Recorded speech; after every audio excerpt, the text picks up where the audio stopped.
The knock interrupted me just as I was about to take my first sip of coffee.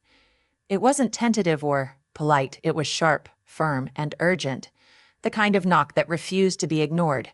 I wasn't expecting visitors, not after the week I'd endured. With a sigh, I set my mug aside, wiped my hands on the hem of my robe, and made my way to the door, exhaling slowly to steady myself. What waited on the other side wasn't something I could have prepared for. Standing there, smiling like she'd already won, was Kara.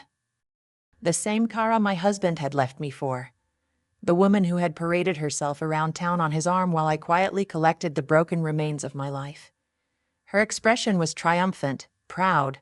Even, before I could form a single thought, she spoke, her tone drenched in smug delight. "You might want to start packing, Elena." "We're moving in," she said, tilting her head with a sickly sweet smile. In her hand, she held up a piece of folded paper, a deed or a contract. I couldn't yet tell. Her eyes glittered as she added, "Didn't Derek tell you? He owns the house now, so if I were you, I'd start boxing up your things. We're taking over." A slow chill began to spread through my chest, but it wasn't fear or even rage that took hold.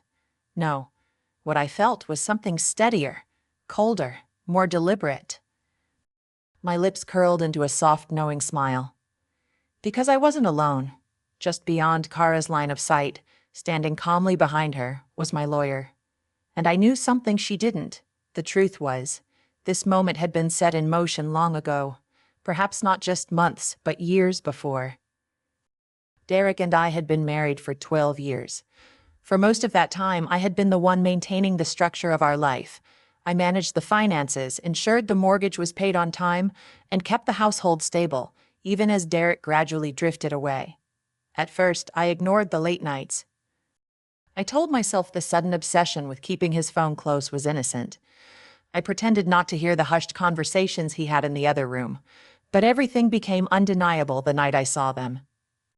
It was supposed to be a girls' night out, just an evening to escape the weight of a marriage I was desperately trying to salvage. But life had other ideas. There, in a dim corner of the restaurant, sat Derek, his hand resting on hers, laughing with a light in his eyes I hadn't seen in years. A part of me cracked in that moment. I didn't confront him. I didn't scream or cause a scene. Instead, I went home, and I began to prepare, if Derek believed he could. Toss me aside, steal what was mine, and escape without consequence. He was wrong. Karas. Karas. Grin widened, mistaking my silence for defeat. "I know this is probably tough for you, Elena," she said, her tone dripping with insincere concern. She tucked the papers under her arm and placed a perfectly manicured hand on the doorframe, as if she already held the deed to the place. 10. "But Derek and I are in love. You need to let go." Her gesture was so casual, so presumptuous, it was nearly laughable. But I didn't laugh. Instead, I stepped backward slowly and motioned for her to come inside. Her brows rose in mild surprise. She wasn't expecting that. Still, she entered cautiously, her heels tapping across the hardwood floors, the very floors I had chosen, in the house I had designed, filled with a dozen years of memories. My lawyer stepped in behind her, silent and observant. I closed the door and turned to face her. "There's something you ought to know, Kara," I said smoothly, deliberately drawing out my words. Her smirk wavered for the first time. My lawyer finally stepped forward, no longer just a quiet presence in the background. That was when the real shift began. Her posture tensed as she asked, voice now edged with unease, "Wait, what is this?" I exhaled slowly, keeping my tone even. "You seem incredibly sure of yourself, Kara. Like you truly believe this house belongs to you and Derek. Like you think you've both outmaneuvered me." She clutched the papers more tightly, her confident posture faltering ever so slightly. But still, she tried to push forward. "Derek transferred the ownership into his name," she snapped, lifting the documents. "He said you couldn't stop it. This house belongs to him now. We verified it." I smiled again, softer this time. "Did you, though?" My lawyer, who had been flipping through a folder without saying a word, adjusted his glasses, and finally spoke. "Mrs. Whitemore," he said formally, still ignoring Kara, "would you prefer to explain, or shall I?" I looked at Kara, taking in the flickers of doubt finally breaking through the mask of confidence. "Please," I said, gesturing to him. "I think she should hear it from someone official." He cleared his throat and turned to Kara, who now held those papers like a life preserver. "Miss Kara, is it?" he said, not waiting for her response. "This house was never Derek's to give away." A moment of stillness hung in the air. "What?" Kara blinked, her voice thin. He continued, calm and almost amused. "The house in question," he gestured lightly at the walls surrounding, "us was never under Derek's name. Not before, not during the marriage, and certainly not in the divorce." Kara's face blanched, but she forced out a nervous laugh. "That's not true." "That's impossible," Derek told me. Derek lied, I interrupted coldly. Her mouth opened to speak again, but no sound came out. I turned away from her and walked calmly to the small table by the entrance, where a different set of documents waited. These weren't printed illusions or flimsy promises. These were the real, legally binding ones. Holding the papers between my fingers, I faced her again. "This house belonged to me before I even met Derek," I said evenly, voice cool and assured. "It was left to me in my grandmother's will. I never added his name to the deed, not once, no matter how often he tried to convince me. He had no claim to it during our marriage, and he certainly doesn't now." Kara's mouth parted slightly, as if words were trying to form but never made it to the surface. I took a step closer. "Whatever documents he handed you, whatever fantasies he spun, they're meaningless." A long, taut silence stretched between us, and then I saw it, clear as a crack forming in glass the moment it hit her. Her smug facade faltered, replaced first by confusion, then doubt, and finally unmistakable panic. Derek had always underestimated me. I remembered the way he used to laugh whenever I insisted on keeping certain assets and accounts separate. "Why does it matter?" he'd ask. "We're married. What's mine is yours, and what's yours is mine." But in his world, that was never true. What was mine he considered his by default. What was his, that remained exclusively his. I noticed it early in our marriage, the way he withdrew money from our joint account without hesitation, but clammed up if I ever asked to touch anything he called his own. Back then, I chalked it up to differences in how we were raised.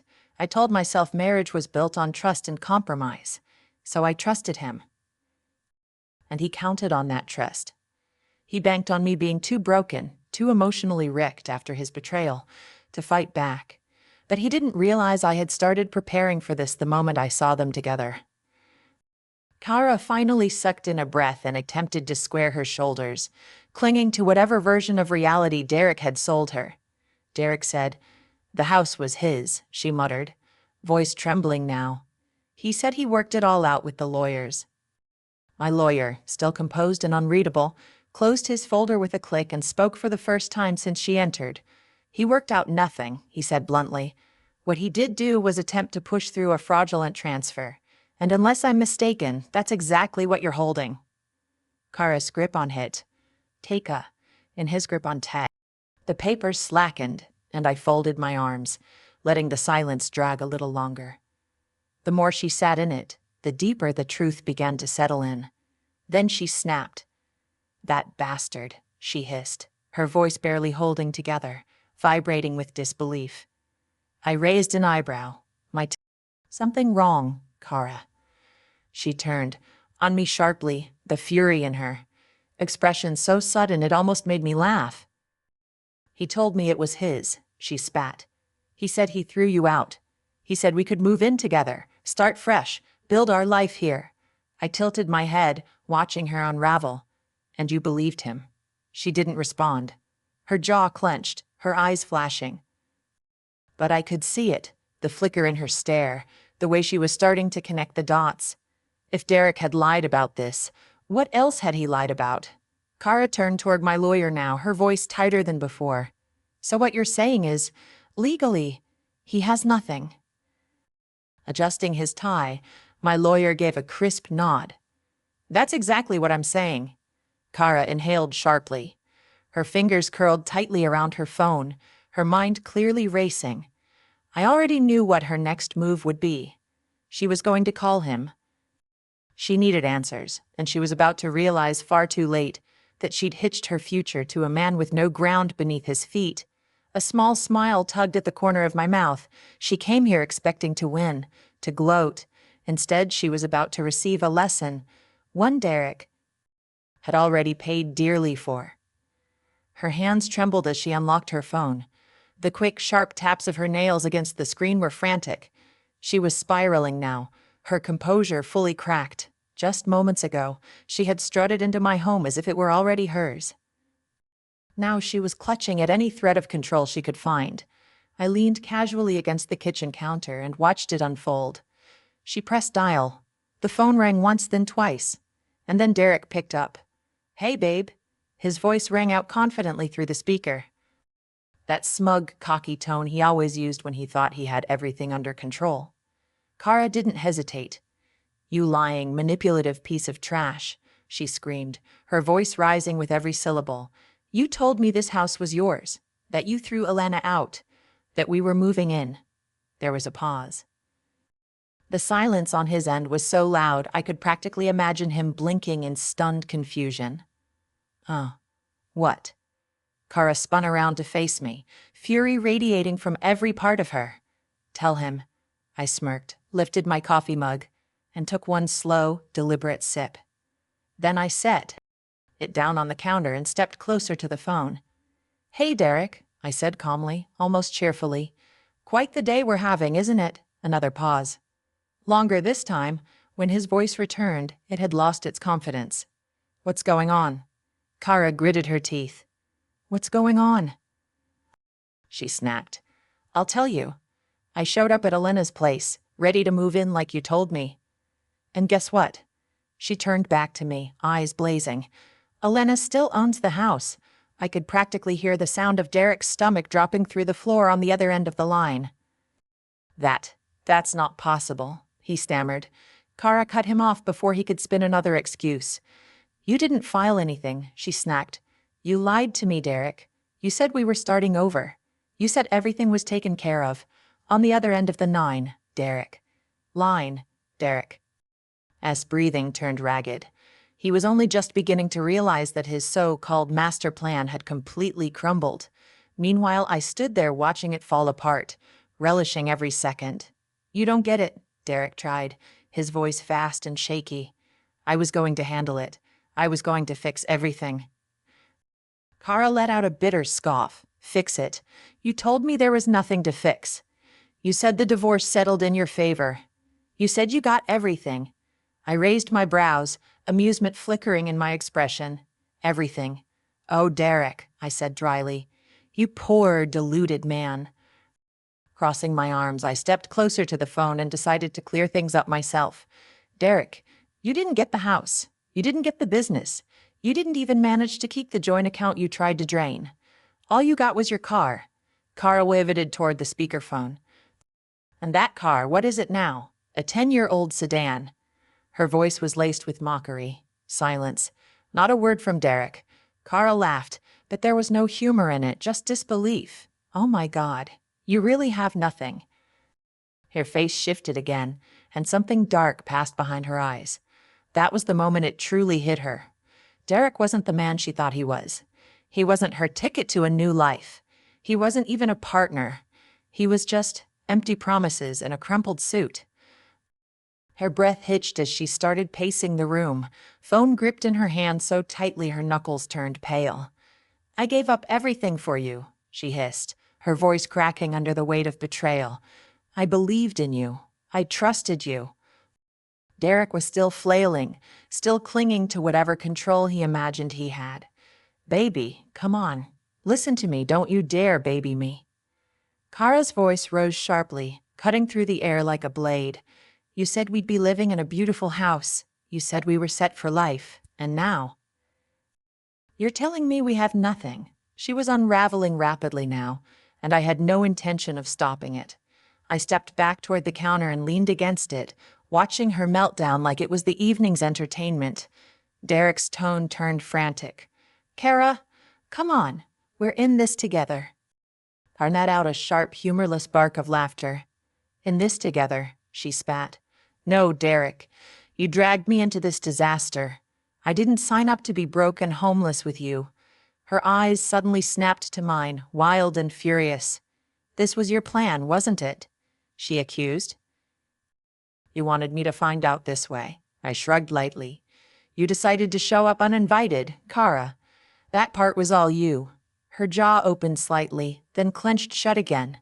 She had no comeback, because the truth had left her speechless. Reality was finally settling in, and it stung. Derek had used her. He'd manipulated her, the same way he had tried to manipulate me, and now she was the one paying the price for trusting a man built entirely out of lies. Kara turned back to the phone, trembling with rage. I should have seen this coming, she said bitterly. You never really loved me, did you? You just needed someone gullible enough to believe your little fairy tale. On the other end, Derek's voice cracked with full-blown panic. Kara, please click. She hung up. When she turned back to face me, her expression was a storm of shame, anger, and something else, something I recognized from experience. Regret. We stood in silence for a beat, and then she did something I truly didn't expect. She laughed. A short, broken sound, bitter and self-directed. I can't believe I actually fell for him. It happens. She exhaled sharply, dragging a hand down her face. Then, without another word, she turned around and walked out the front door. I stayed where I was, watching her figure retreat. I wondered briefly what path she'd take from here. Would she run back to Derek and try to salvage what little she could? Or would she finally cut her losses and walk away for good? Either way, it didn't matter to me. Because there was one thing I knew without a shadow of a doubt. Derek had lost. And Derek tear. She tasked.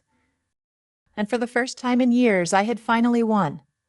Kara's heels echoed down the driveway. Her phone clutched tightly in her hand. She had arrived thinking she was entering a new chapter of her life, one filled with luxury and fresh beginnings. Instead, she walked headfirst into a devastating truth she hadn't prepared for. I didn't call out to her. I didn't pity her. She had made her decisions, and now she had to live with them. I turned away from the door and faced my lawyer, who was still casually flipping through his notes as though we hadn't just witnessed someone's world implode in real time. Well, he said, finally glancing up, that was entertaining. A quiet laugh escaped my lips, and I shook my head. She really thought she'd won, I murmured. She believed she had it all figured out. My lawyer smirked faintly. That's what happens when people put their faith in the wrong person. And just like that, I closed the front door. The past was locked out for good. I hadn't even managed to finish my coffee, now cold, before my phone buzzed on the counter. I glanced at the screen. Derek.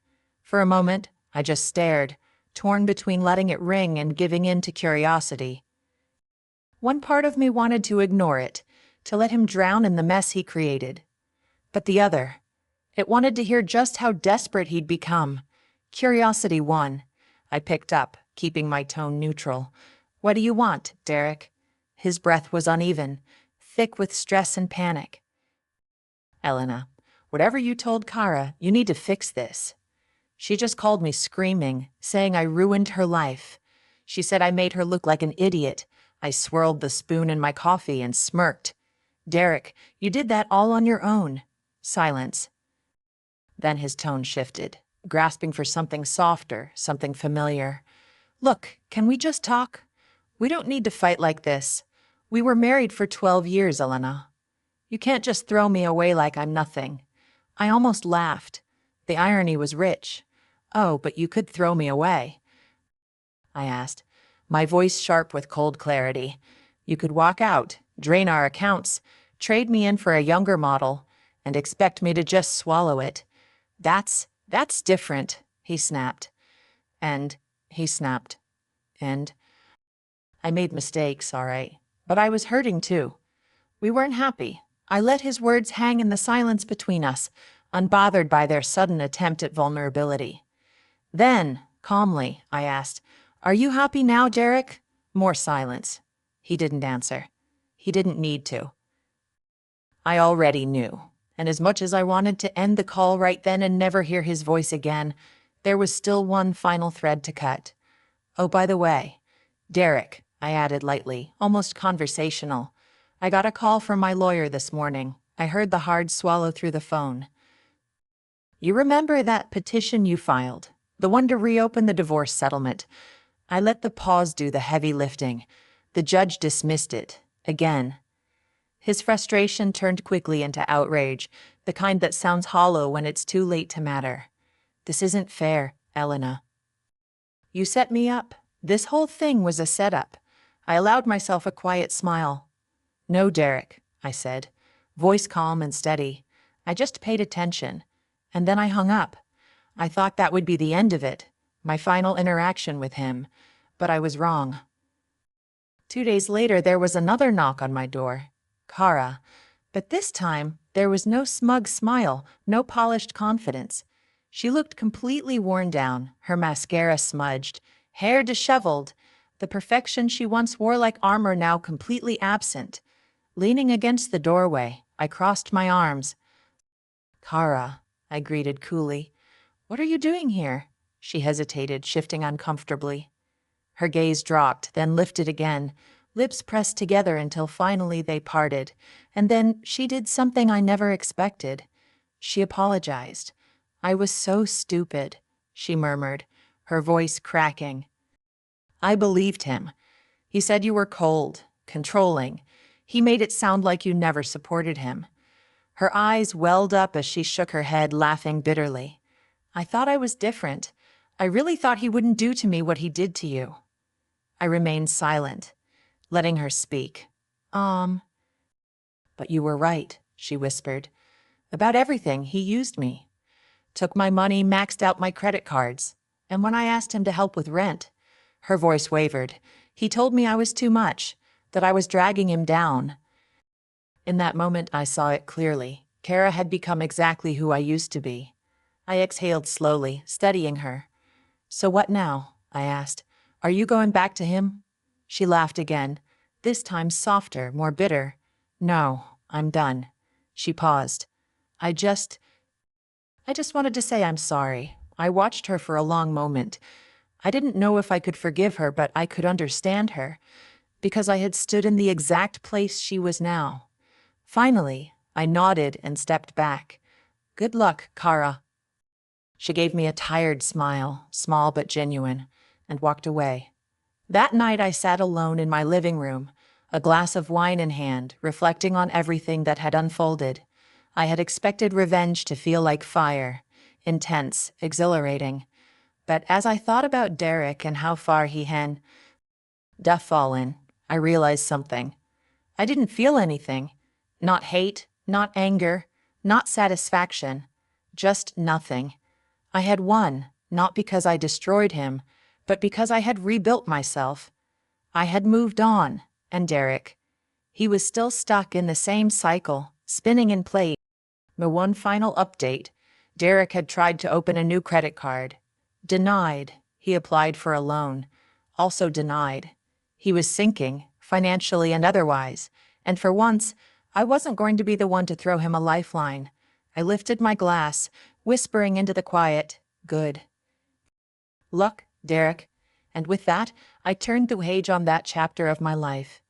The next morning was crisp, the air sharp and peaceful as I unlocked the door to my boutique. The little shop Derek once mocked, said it was a hobby, not a real business. The bell above the door gave its usual soft chime, and for the first time in years I felt light. No legal battles, no ghost calls, no weight of the past pressing down on me. I had won, not in the way he feared, through anger or chaos, but by simply living better. I had outgrown him. Weeks passed. I hadn't heard from him again since that final phone call. I assumed he'd finally given up. Until one morning I saw it, a message from an unknown number. but I didn't need to guess. Derek, Elena, I messed up. I know you probably hate me, but I need help. I lost my job. I have nowhere to go. Can we just talk, please? I stared at the message, waiting for the anger, the resentment, the urge to scream at the nerve of him, to demand how he still had the audacity to reach out after everything. But nothing came. Absolutely nothing. Without another thought, I deleted the message. And just like that, he was gone. No more Derek. No more past. Just the future. A week later, Kara walked into my boutique. She hesitated near the entrance, unsure whether she should even be there. I crossed my arms and waited. After a long breath, she stepped forward. "I got a job," she said, voice soft. I raised a brow. "Oh," she nodded. "Derekiting. It's small, but it's mine. This Kara wasn't the same woman who had once stood on my doorstep flaunting power she never truly had. She was humbled. Changed. I gave a small nod. "Good for you." She let out a nervous laugh. "Honestly, I don't know how you put up with him for so long." I smirked. "Yeah, I don't either." She hesitated again. "I know I don't deserve it, but do you think we could be friends?" I considered the question carefully. Thought about everything she'd done and everything we'd both had to learn. Then I offered a faint smile. Not friends, but maybe one day. That was enough for her. She nodded, bought a scarf, and left, stepping into a new beginning, just as I once had. It was a full year later when I saw him again, at a gas station, of all places. I was filling up my car when I noticed the rusted sedan across the lot. Derek stood beside it. Tension. Thinner, older, worn down by life.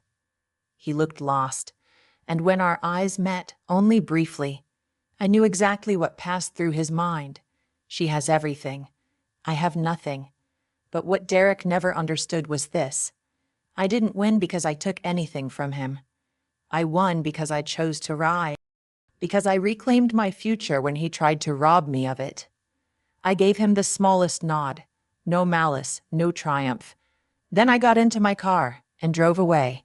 That was the last time I ever saw him. Years passed. My boutique expanded into 3 new locations.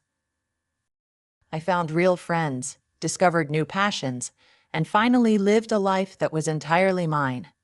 Above my desk in my office hangs a framed quote, a simple reminder of everything I endured and everything I overcame. Sometimes the best revenge isn't revenge at all. It's moving on. And that's exactly